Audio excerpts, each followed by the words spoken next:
قرآن کریم کا دل سورہ یاسین ہے، اور قرآن کریم کی زینت سورہ رحمان ہے۔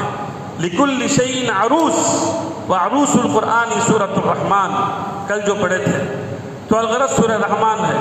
اور قرآن کریم میں ایک صورت ایسی ہے، حدیث میں ہے مشکات شریف کی، ایک مرتبہ اگر پڑھیں گے تو 1000 آیتیں پڑھنے کا ثواب ہے۔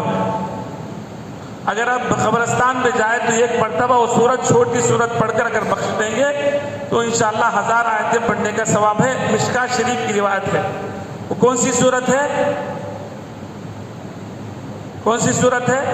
الہاکم التکاثر، الہاکم التکاثر حتی زرتم المقابر، چھوٹی صورت ہے، ایک مرتبہ پڑھیں گے تو 1000 آیتیں پڑھنا معمولی بات ہے کیا؟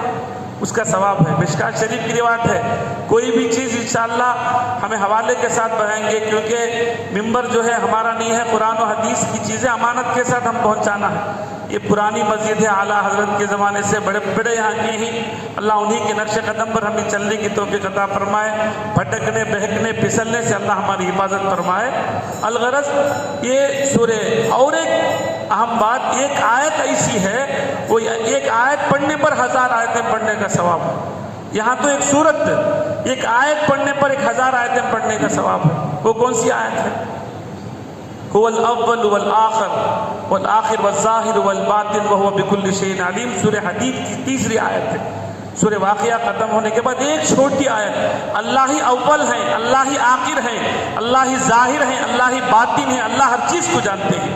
یہ ایک آیت اگر پڑھیں گے تو 1000 آیتیں، آئرم وسنم، 1000 آیتیں پڑھنے کا ثواب ہے۔ اللہ اکبر! کیا کیا قیمتی چیزیں ہیں ہمارے سامنے، ہمیں اب تک ہمیں معلوم نہیں ہے۔